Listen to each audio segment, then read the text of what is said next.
Hello guys, welcome और welcome back to एजुगिरी। I hope all of you are doing great, all of you are fine and safe. अगर आप एजुगिरी पे first time आए हैं तो यहाँ पर 6 PM पे हर रोज़ दो हिंदू का एनालिसिस होता है। ठीक है ना। यहाँ पर जितने भी एडिटोरियल्स हैं इंपॉर्टेंट, जितने भी आर्टिकल्स हैं, शॉर्ट न्यूज़ हैं दो हिंदू में, वो आपकी कवर करवाई जाती हैं। चाहे आप सब्जेक्टिव पेपर के लिए प्रिपेयर करें, चाहे MCQs, वो सभी के सभी आपके यहाँ पर प्रिपेयर हो जाते हैं। राइट, तो आपके नोट्स बन जाते हैं। ठीक है, नोट्स मैं साथ साथ लिखती हूँ, आपको नोट करना होता है। बैकग्राउंड न्यूज़, एक्सप्लेनेशन, सब कुछ यहाँ पर मिलता है। ठीक है ना। अब यहाँ पर अगर आप प्रैक्टिस करना चाहते हो, if you want to practice current affairs MCQs, तो MCQs टेस्ट सीरीज भी मैंने डाली हुई है अपनी वेबसाइट loggery.com पे, .in पर, सॉरी नॉट .com। ठीक है, तो वहाँ पर आप चेकआउट कर सकते हो, सभी लिंक्स डिस्क्रिप्शन बॉक्स में मिल जाएंगे। चलिए स्टार्ट करते हैं। अगर आपको ये सेशन अच्छा लगे तो please consider leaving a comment. You can also like the video and also you can hit the bell notification on, so that जैसे ही वीडियो लाइव जाए आप देख लें। ठीक है ना, बेल नोटिफिकेशन ज़रूर ऑन कर देना। चलिए स्टार्ट करते हैं आज का session. First and foremost, government should act on FMGC CG firms. FMCG कौन सी हो? Fast moving consumer goods companies if they employ misleading advertisement. अगर कंपनीज जो है मिसलीडिंग एडवर्टीजमेंट एम्प्लॉय कर रही हैं तो सेंट्रल गवर्नमेंट को एक्शन लेना चाहिए। अब यहाँ पर किससे रिलेशन में ये चीज़ सुप्रीम कोर्ट ने बोली है? नेस्ले बेबी फूड में जो ज़्यादा शुगर पाया गया उसके रिलेशन में बोली है। ठीक है ना, तो यहाँ पर लिखेंगे supreme court said Supreme Court said the center should activate itself against fast moving consumer goods companies जिनको ये FMCG बोलते हैं। FMCG की फुल फॉर्म भी पूछ सकते हैं। Companies, FMCG companies, if they employ misleading advertisements। ठीक है ना, तो यहाँ पर क्या बोल रही है सुप्रीम कोर्ट कह रहा है कि अगर FMCG जो कंपनीज हैं, ठीक है ना, FMCG की फुल फॉर्म हमें ये पूछ सकते हैं, यस व्हाई नॉट। तो FMCG को अंडरलाइन कर लेंगे, fast moving consumer good companies जो है, अगर वो मिसलीडिंग एक्टिविटीज एडवर्टीजमेंट्स में इन्वॉल्व होते हैं, नॉट एक्टिविटीज एडवर्टीजमेंट में, तो सेंटर को एक्शन लेना चाहिए। ठीक है ना। About their products to target naive, मतलब जिन कंज्यूमर्स को पता नहीं है उनको टारगेट करते हैं अपनी गलत एडवर्टीजमेंट से, specially families with babies and school children. ठीक है, तो यहाँ पर क्या कह रहे हैं? Misleading advertisement about their products to target क्या वर्ड यूज कर रहे हैं? क्रेडुलस का मतलब क्या होता है? What is the meaning of the term credulous का मतलब नाइव मतलब जिसको पता नहीं। एक छोटा बच्चा क्या होता है? नाइव होता है। जो पेरेंट्स बेचारे जिनको ज्यादा नहीं पता, वो क्या है? नाइव के, उनको कुछ ज्यादा पता नहीं है। Consumer specially families with babies and school children, जो फैमिलीज हैं विद बेबीज और स्कूल चिल्ड्रन, अगर उनको टारगेट कर रहे हैं। The misleading advertisement of FMGCs take the public for a ride, particularly families take a public for a ride, मतलब उनको फॉर ग्रांटेड लेते हैं कि अरे इनको क्या पता, हम जो मर्जी बोल दें। ठीक है। The issue concerns even the health of babies and school children. The court voiced it's concern amid recent reports alleging high sugar content in Nestle's baby food products sold in India as well as African and Latin American countries. The Union Consumer Affairs Ministry has asked the Food Safety and Standards Authority of India to investigate the allegations against the leading FMGC GC नहीं CG। अब यहाँ पर the thing is ये news किससे related है? ठीक है, ये क्यों करा गया, क्यों आया ये ऐसा न्यूज़ के अंदर, क्यों आया? ठीक है ना, सुप्रीम कोर्ट ने किस कंसर्न में बोला? Court voiced concern amid reports alleging higher sugar content in Nestle baby food, content in Nestle baby food. तो नेस्ले बेबी फूड में ज्यादा शुगर पाई गई है, ठीक है। तो यहाँ पर कह रहे हैं कि भैया एक्शन क्यों नहीं लिया गया। तो अब इसके रिगार्डिंग में ये जो नेस्ले के बेबी फूड के अंदर शुगर ज्यादा पाई गई है, ठीक है, इसके रिगार्ड में किसने एक्शन लिया, ये एक और न्यूज बन गई। अब यहाँ पे कनेक्शन क्या बन रहा है, देखो इसको समझने की कोशिश करा करो, याद करने में आसानी होगी।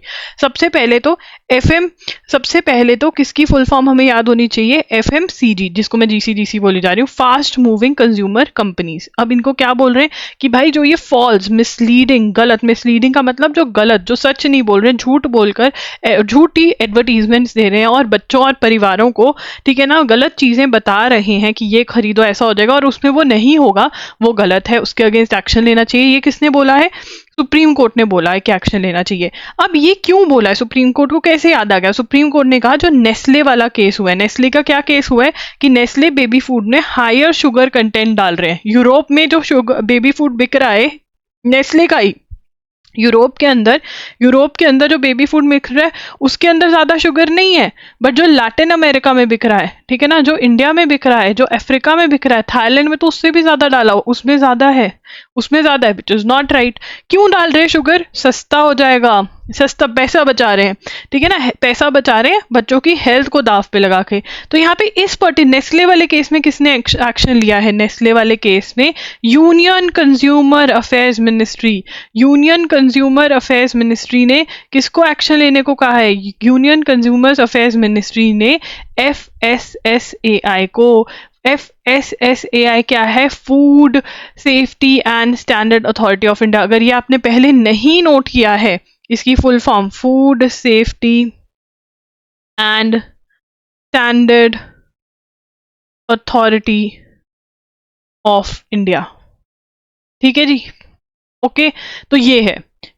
तो यहाँ पे क्वेश्चन क्या बन सकता है, सुप्रीम कोर्ट ने क्यों बोला, क्या बोला FMCG। सो FMCG की फुल फॉर्म क्या होती है, नेस्ले वाले जो इंसिडेंट हुआ उसके अंदर कौन सी मिनिस्ट्री ने एक्शन लिया, किस ऑर्गेनाइजेशन को कहा कि तुम देखो। FSSAI की फुल फॉर्म क्या है, this can be the question, ठीक है। आगे चले। On Monday the court widen the scope of the case, decided to implead the ministries of consumer affairs and information and broadcasting and parties in the case. The Ayush ministry is already represented in the case additional. तो यहाँ पर ये जो case चल रहा है कि भैया तुम एक्शन क्यों नहीं लेते हो, क्या केस चल रहा है कि भाई तुम एक्शन क्यों नहीं लेते हो जो गलत करते हैं, उस केस के अंदर, इसी केस के अंदर। तो हम यहाँ पर नंबर दे सकते हैं, ये .1 बन गया हमारे, ये .2 बन गया। अब .3 के अंदर हम क्या लिखेंगे, 3 के अंदर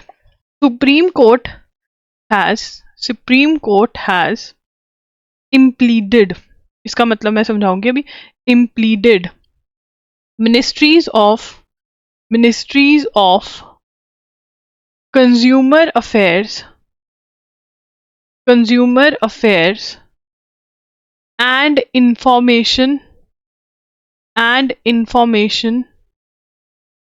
broadcasting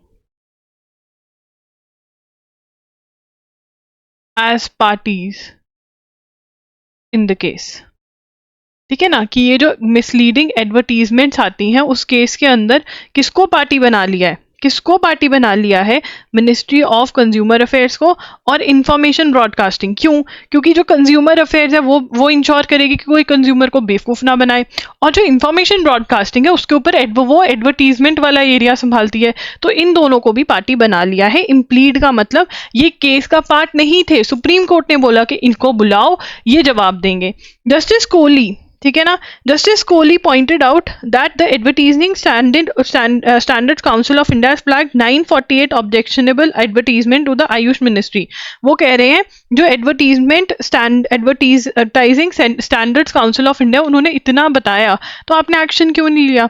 तो यहाँ पे हमको याद रखना है, यहाँ पर हमको 4th पॉइंट लिखना है, जिसके अंदर हमको याद रखना है कि ये क्या है, एक एडवर्टाइजिंग स्टैंडर्ड्स, क्या है, advertising standards council of India भी है, ठीक है, क्या है, advertising standards council of India भी है, ठीक है जी, ओके, याद रहेगा इतना।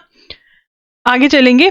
द इंश्योरेंस, आज तो बहुत सारी फुल फॉर्म्स हो रही हैं, आज तुम्हारी बहुत फुल फॉर्म्स हो रही है। The insurance regulatory and development authority of India, the apex regulator of insurance products has asked companies.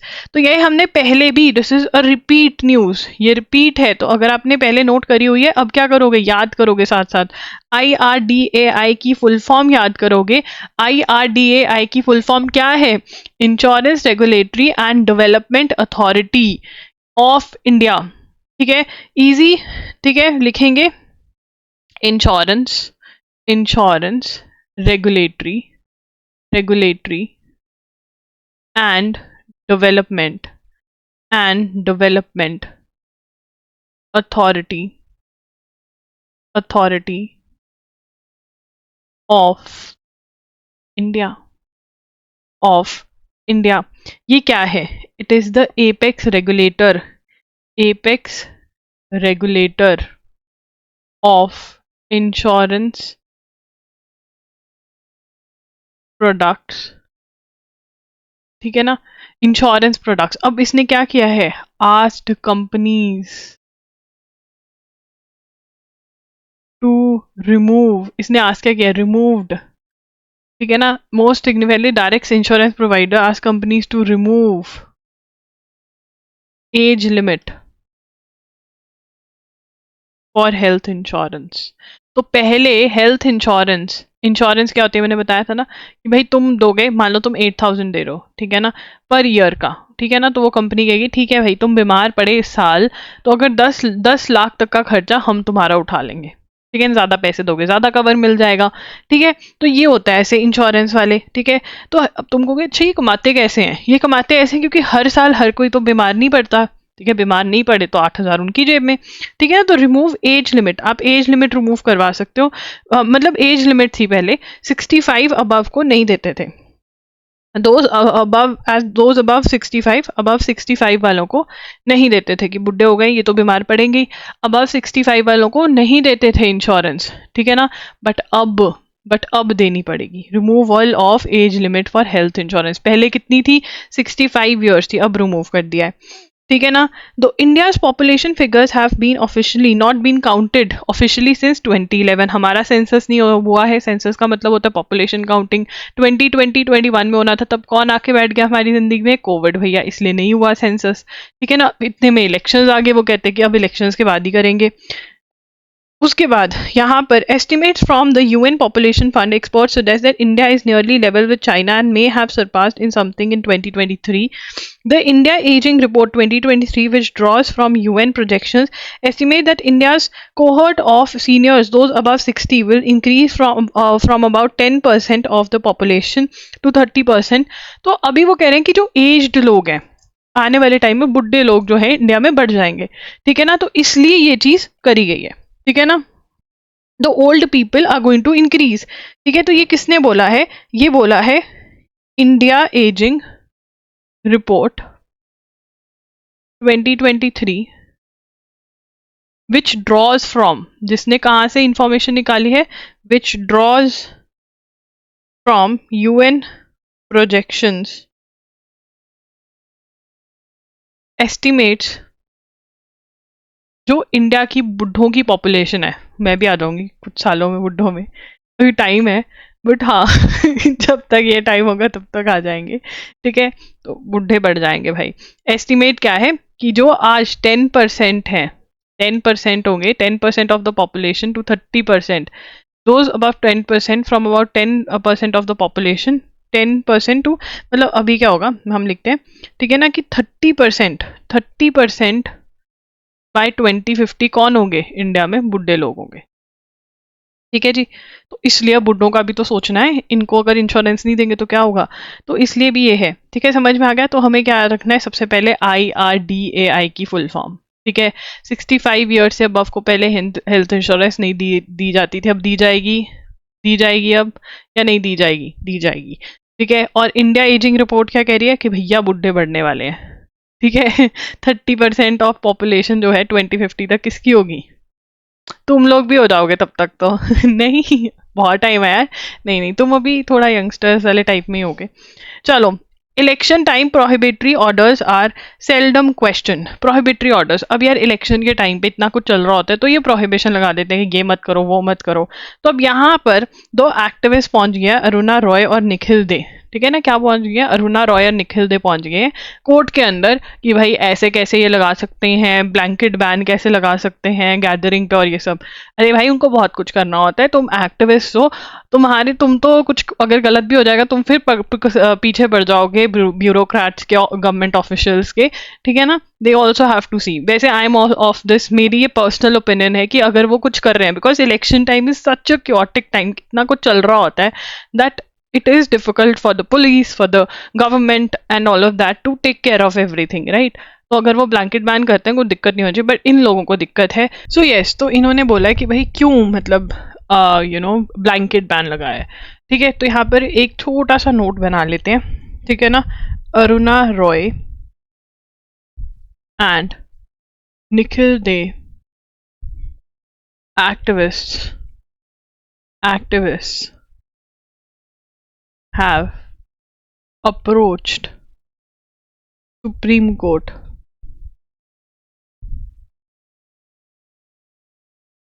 with regard to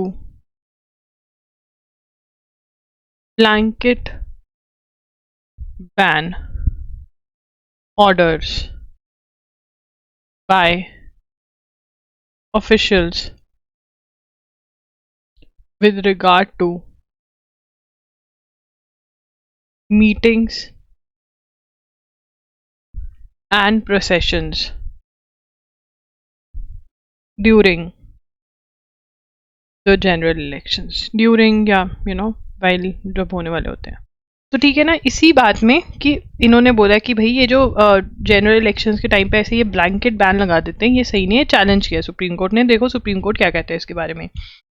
Towards a less poor and more equal country, World Inequality Lab, a global research center focused on inequality and public policies, published a working paper titled Income and Wealth Inequality in India, है ना। तो यहाँ पर हम पहले title of the paper note कर लेंगे, पहले हम title of the paper note करेंगे, income and wealth inequality in India, ठीक है जी, 1922 टू 2023। इनकम और वेल्थ कि लोगों के पास, कईयों के पास जिनके पास पैसा है वो बहुत ज़्यादा है, जिनके पास नहीं है उनके पास बिल्कुल भी नहीं है, ठीक है ना। धीरे धीरे मिडिल क्लास आ रही है, जिनके पास थोड़ा है भी थोड़ा नहीं भी। वर्ल्ड इनइक्वालिटी लैब क्या है, ग्लोबल रिसर्च सेंटर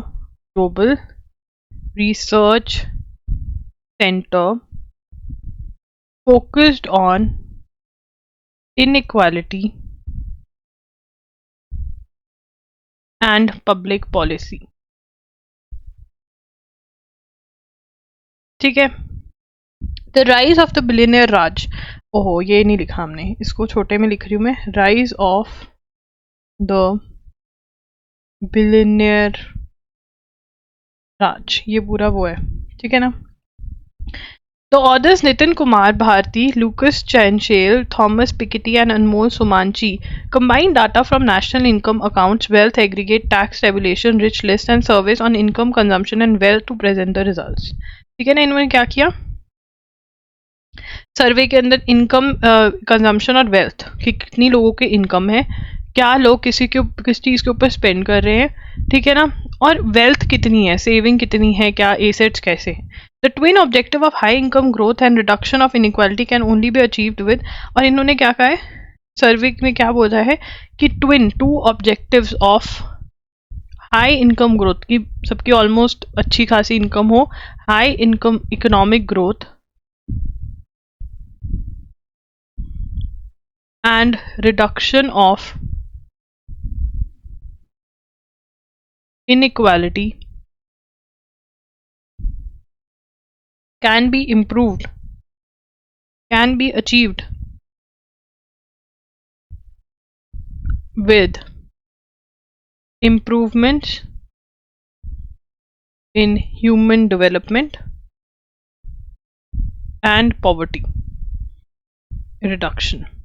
एक मिनट, ये अब लिख लिया ना, इसको अब समझेंगे हमने अभी तो लिखा है सिर्फ, we have to understand also. तो हमारे पास क्या चीज़ है, पहले तो we need to know the title. Income and wealth inequality in India के ऊपर रिपोर्ट बनी 1922 से लेकर 2023 तक का डाटा इन्होंने इंक्लूड किया है। राइज ऑफ द बिलियनियर राज इसको टाइटल दिया है। अब यहाँ पर किसने कराई है, वर्ल्ड इनइक्वालिटी लैब ने ये सर्वे किया है। और सर्वे में क्या कहा है कि अगर हाई इकोनॉमिक ग्रोथ करनी है, ठीक है ना, और इनइक्वालिटी जो है कि जो अमीर है वो बहुत अमीर है, जो गरीब है वो गरीब है, वो रिड्यूस करना है, तो क्या करना पड़ेगा, ह्यूमन डेवलपमेंट में इंप्रूवमेंट लानी पड़ेगी और पॉवर्टी रिडक्शन, गरीबी को हटाना पड़ेगा। अब ह्यूमन डेवलपमेंट क्या होती है, क्वेश्चन क्या है मेरा, व्हाट इज द क्वेश्चन, कि भाई ह्यूमन डेवलपमेंट क्या होती है। ह्यूमन डेवलपमेंट जो होती है ना, वो होती है long life, longevity of life, standard of living, ठीक है ना, is a summary measure of average achievement in key dimensions of human development, health, being knowledgeable, having a decent standard of living. तो यहाँ पर अगर मैं ह्यूमन डेवलपमेंट डालकर इसकी डेफिनेशन लिख लूँ तो मेरे को याद करना ईजी हो जाएगा कि ह्यूमन डेवलपमेंट क्या होता है। Major of average of achievement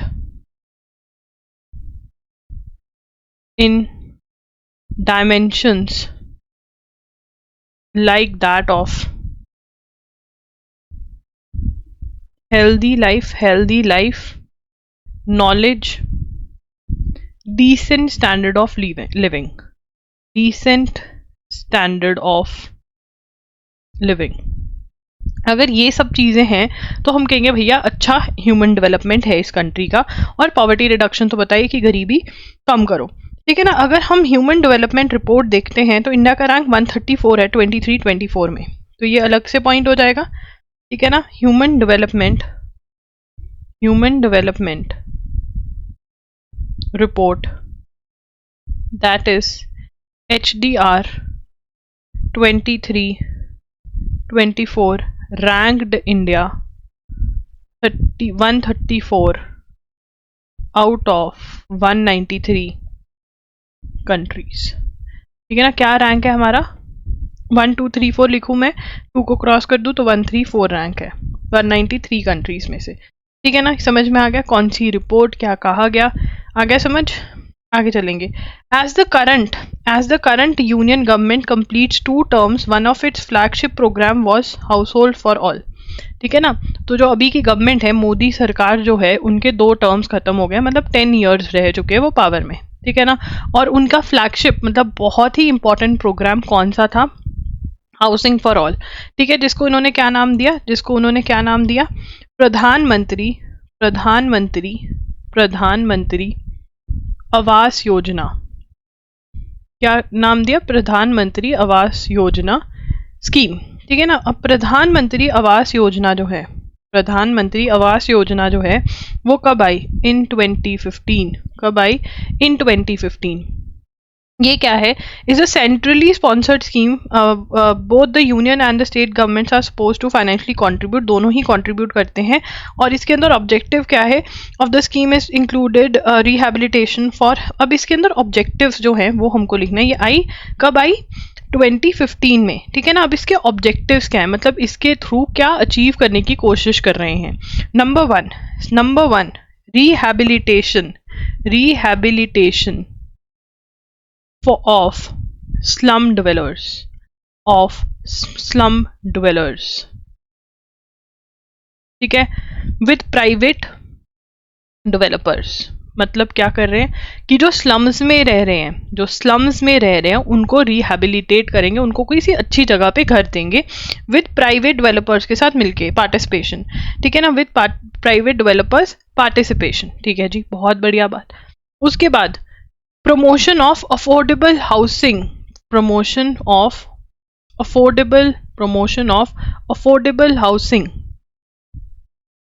ठीक है ना, through credit linked schemes, credit linked subsidy schemes, ठीक है ना। Affordable housing in partnership with public and private, subsidy for beneficiary led construction. तो अब यहाँ पर ये 2 चीज़ें बहुत इंपॉर्टेंट है। एक तो मतलब इसमें क्या था, हाउसिंग फॉर ऑल लेकर चले थे कि सबके लिए घर बनवाएंगे, ठीक है ना, लोगों को लोन देंगे घर बनवाने के लिए, जो स्लम्स में रह रहे हैं उनको घर बना के देंगे प्राइवेट डेवलपर्स के साथ मिलकर। तो यहाँ पे इस एडिटोरियल में एडिटर ने सारा डिस्कस किया था कि क्या अचीवमेंट्स है क्या नहीं। वी शुड नो ये कब आई इसकी और इसके अचीवमेंट, ये क्या चाहती थी। ज़्यादा से ज़्यादा ऑब्जेक्टिव हमें पता होने चाहिए और कुछ भी नहीं पता होना चाहिए हमको। दैट्स इट, ठीक है।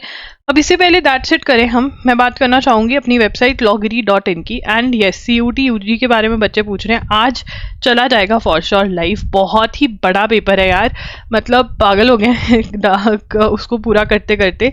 अब मतलब क्वेश्चंस लीगल के तो पूरे मैंने अपने हाथों से बनाए हैं, तो मतलब टाइम लग गया। तो CUT UG लाइव चला जाएगा। कूपन कोड के लिए आज आप आ जाना loggery.in पर।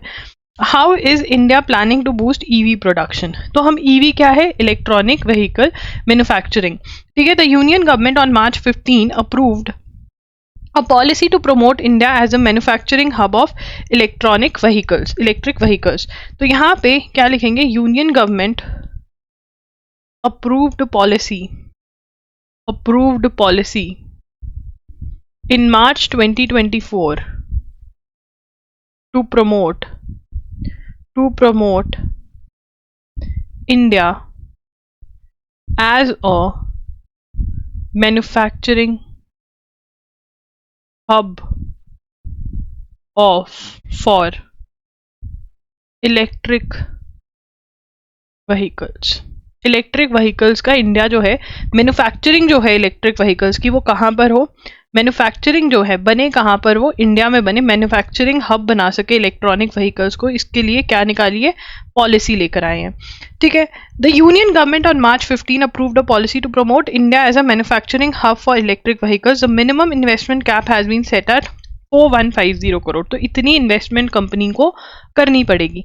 The policy broadly clears the path for global EV makers like Tesla, Chinese EV maker BYD to foray into the Indian market. तो यहाँ पर क्या होगा, जो फॉरेन EV मैन्युफैक्चरर्स हैं वो अब इंडिया में आ पाएंगी।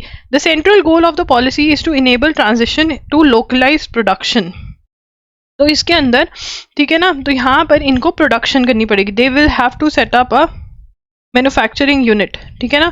क्या होगा इससे क्या होगा, व्हाट विल हैपन, क्या होगा इससे, ठीक है ना। Foreign EV manufacturers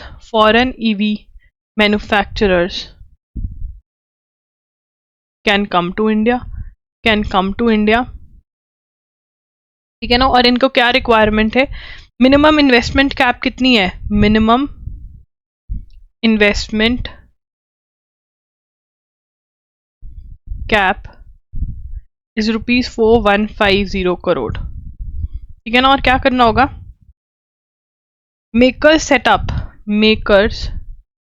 setup a manufacturing unit with in 3 years।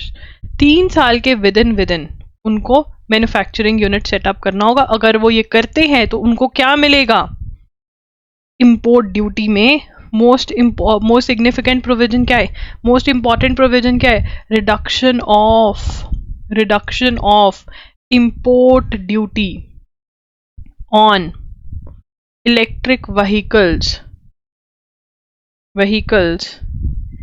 imported as a completely built unit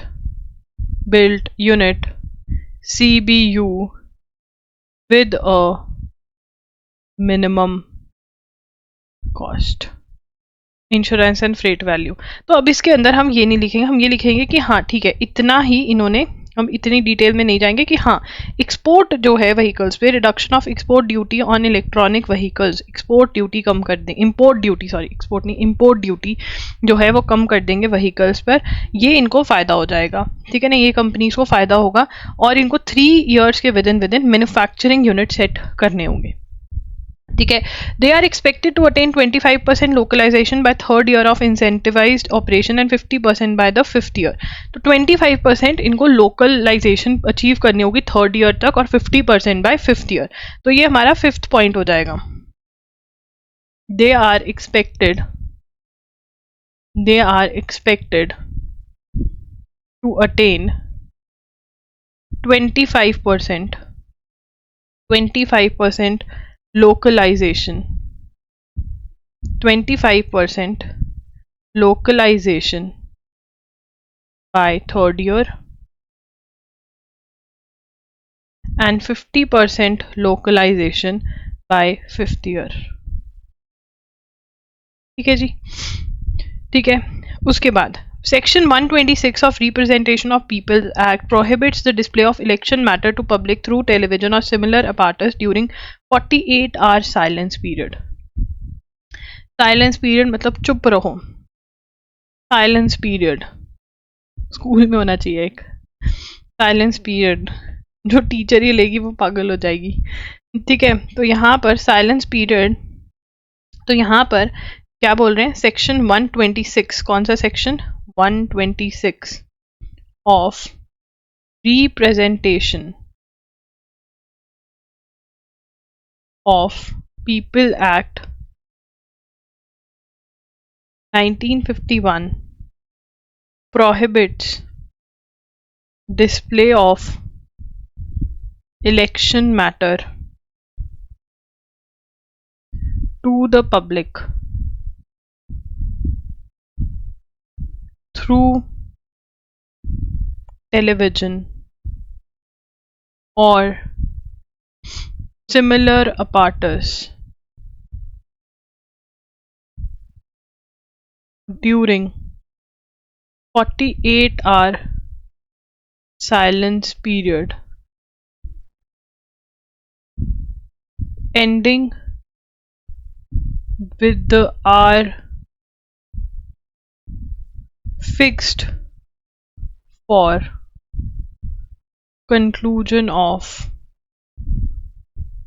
polls. क्या कह रहे हैं कि 126 सेक्शन जो है रिप्रेजेंटेशन ऑफ पीपल एक्ट का, वो प्रोहिबिट करता है, वो मना करता है कि आप जो है कोई भी इलेक्शन मैटर के बारे में नहीं आप एडवर्टीजमेंट दे सकते, चाहे वो टेलीविजन हो, चाहे वो सिमिलर कोई अपार्टस हो. ठीक है, 48 आवर्स पीरियड, ठीक है ना. इलेक्शन पोल्स जब होने वाले हों उसके 48 आवर्स से पहले तक आप नहीं कर सकते. और जैसे ही टाइम पीरियड कब एंड होता है, जैसे ही जो election polls, conclusion of polls होते हैं वहां पर, तब. ठीक है. The EC in the various notification has clarified similar apparatus under 126 include social media as well. अब जो similar apparatus है, तो ना similar apparatus मतलब similar यंत्र, apparatus जो है उसके अंदर apparatus includes social media. ठीक है ना, मतलब सोशल मीडिया पे भी आप नहीं कुछ कर सकते. Despite clear rules prohibiting political campaigning during the silence period, a study conducted by CSDS Lokniti has found political parties to be spending substantial money on advertising campaigns on social media during this time. तो यहाँ पे क्या पता चला है कि ठीक है, यहाँ पे लिखेंगे CSDS Lokniti conducted a survey and found political parties advertising campaigns on social media during the silence period. जो साइलेंस पीरियड है उसके ड्यूरिंग भी ये लोग क्या कर रहे हैं, पॉलिटिकल कैंपेन्स जो हैं वो कर रहे हैं. और पॉलिटिकल कैंपेन साइलेंस पीरियड में नहीं करना अलाउड, ये कहाँ पर बोला गया, 126 में बोला गया. Again important. ठीक है जी. The Bombay High Court on Tuesday upheld Sayyidina Mufaddal Saifuddin's position as a religious leader of Dai al-Mutlaq of Dawoodi Bohra community. तो दाऊदी बोहरा कम्युनिटी जो है उसके लीडर से रिलेटेड डाउट हो गया था कि कौन है. तो बॉम्बे हाई कोर्ट ने कहा कौन है, Bombay High court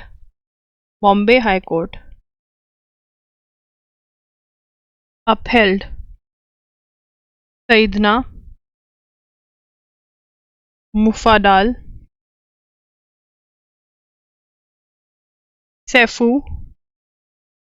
Saifuddin position as religious head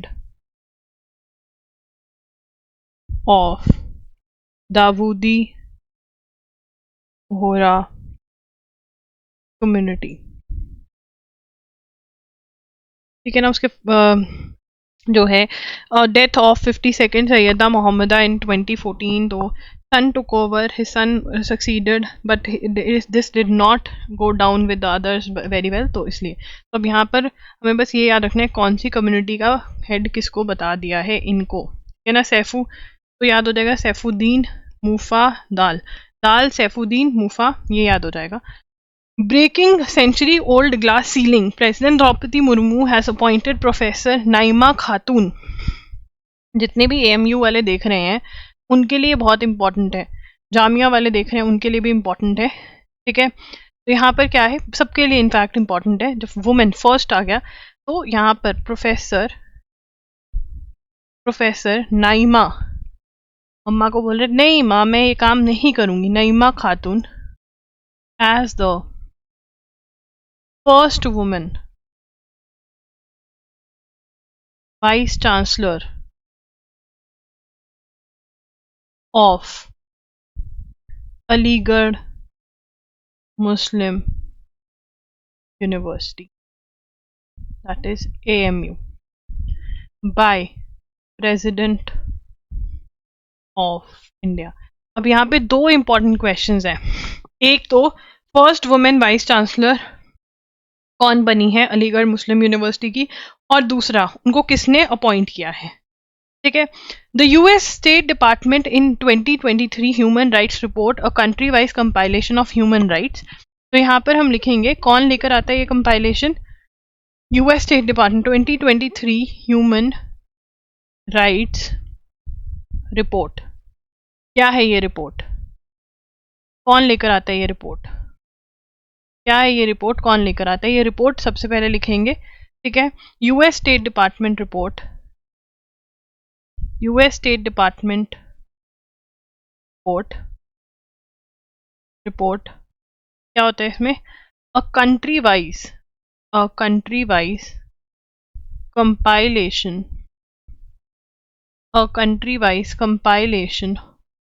of human rights practices, ठीक है ना।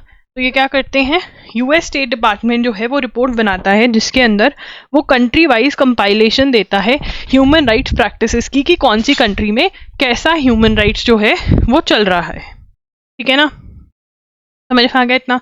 अब उन्होंने इंडिया से लेकर भी कुछ बोला है, इंडिया के लेकर भी कुछ बोला है, क्या बोला है has flagged credible reports of more than a dozen different kinds of human rights abuses in India. Flagged credible मतलब विश्वास करने वाली रिपोर्ट्स। एक मिनट यार, मेरे को नेट नहीं मिल रहा, आज मैं इधर उधर उल्टा पुल्टा बैठ के क्लास ले रही हूँ, एक मिनट। हाँ चलो इसको ढंग से लिखेंगे, flagged credible reports of more than a dozen different kinds of human rights abuses in India, ठीक है ना, including extrajudicial killing, enforce disappearances, ये सब कुछ हुआ है, ठीक है। यहाँ पर इंटरनेट शटडाउन के बारे में इन्होंने बात करी, ठीक है ना, इन्होंने ये बात करी, मणिपुर राइट्स के बारे में बात करी कि इंडिया में ये सब कुछ हो रहा है। It also noted that government took minimal credible steps and or action to identify and punish. ये भी बोला गया कि government in India took minimal। अब कोई मुझे बता सकता है ये रिपोर्ट इसी टाइम पे क्यों आई है, क्योंकि इलेक्शंस आ रहे हैं, क्योंकि इलेक्शंस चल रहे हैं इनफैक्ट, ठीक है ना। तो यूएस अपना कंट्रीब्यूशन दे रहा है लोगों को समझाने में, ठीक है।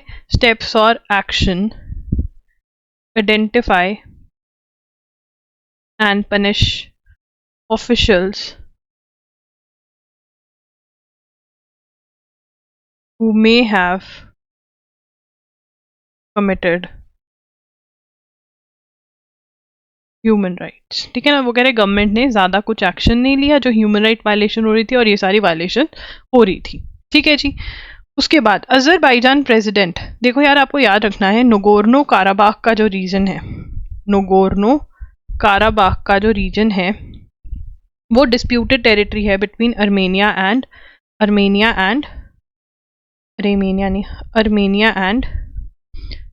अजरबैजान। ठीक है ना, बट ये लोग कह रहे हैं कि हम बहुत ही जल्द एक पीस अग्रीमेंट कर लेंगे।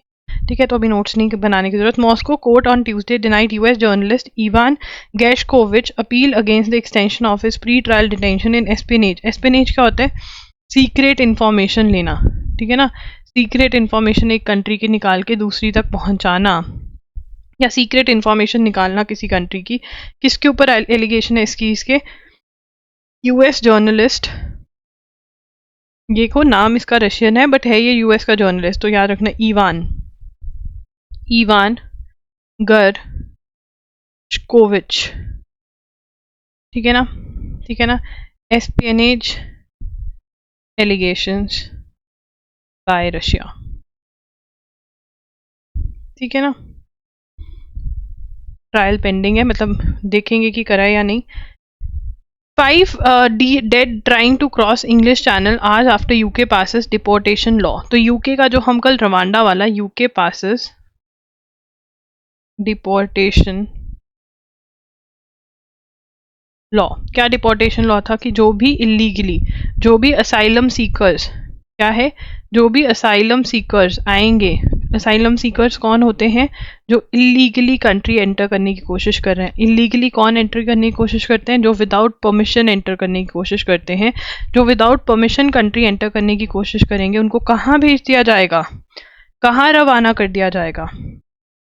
कहाँ रवाना कर दिया जाएगा? बताओ, कहाँ रवाना करेंगे उनको? रवांडा। ठीक है ना, और ये लॉ जो है वो पास हो गया है। ठीक है जी। अब पहले बात कर लेते हैं loggery.in की। loggery.in पर अगर आपने क्वेश्चंस प्रैक्टिस करने हैं करंट अफेयर्स के, आप कोई भी एग्जाम की तैयारी कर रहे हो, आप क्लैट की तैयारी कर रहे हो, आप लॉ एंट्रेंस एग्जाम की तैयारी कर रहे हो जो 2024 के एंड में होने वाले, बीच में होने वाले हैं, अभी बिल्कुल रिसेंट होने वाले हैं। ठीक है, डिफेंस की कोई भी एग्जाम की तैयारी कर रहे हो एंड आपको MCQs आने उस एग्जाम में, तो आप प्रैक्टिस कर सकते हो।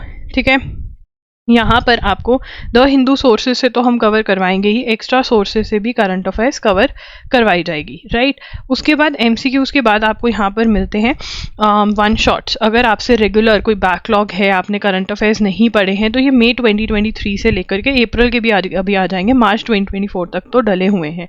यहाँ पर आपको 7 to 8 आवर्स में फुल 1 मंथ कंप्लीट हो जाता है और डिजी नोट्स भी साथ में दिए जाते हैं। मैं ही यहाँ पर क्लासेस आपकी ले रही हूँ। ठीक है, रिकॉर्डेड लेक्चर्स होते हैं, कभी भी आप देख सकते हो।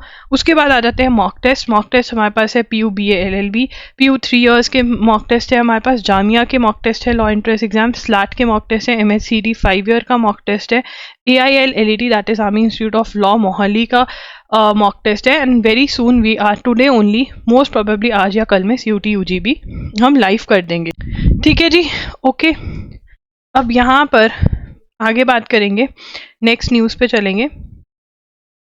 The India's earthquake in Toronto. तो यहाँ पर कल हमने नोट कर लिया, ग्रैंड मास्टर डी गुकेश जो हैं वो यंगेस्ट एवर चैलेंजर बन गए हैं फॉर द वर्ल्ड टाइटल। ठीक है ना, इन्होंने कैंडिडेट्स टूर्नामेंट जीता है और अब ये चैलेंजर मतलब वर्ल्ड टूर्नामेंट के लिए भी यंगेस्ट चैलेंजर बन गए हैं। ठीक है, तो यहाँ पे लिख लेंगे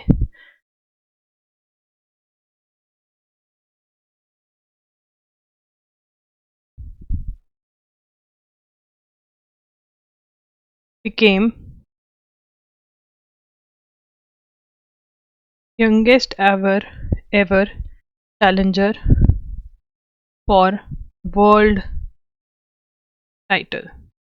ठीक है, चलिए दैट्स इट। कल मिलेंगे 6 PM पे। अगर आपको क्लास अच्छी लगी हो, you know what you need to do, comment कर देना, इस वीडियो को लाइक कर देना, चैनल को सब्सक्राइब करके बेल नोटिफिकेशन ऑन कर देना। एंड अगर प्रैक्टिस करनी है तो MCQs बाय करके ज़रूर प्रैक्टिस करो, बहुत बढ़िया प्रैक्टिस होगी। 1 शॉट्स लगा सकते हो अगर बैकलॉग है या कुछ ज़्यादा ही मिस हो रखी है चीज़ें, और मॉक टेस्ट भी खरीद सकते हो प्रैक्टिस करने के लिए। That's it, thanks for joining in, bye bye, take care.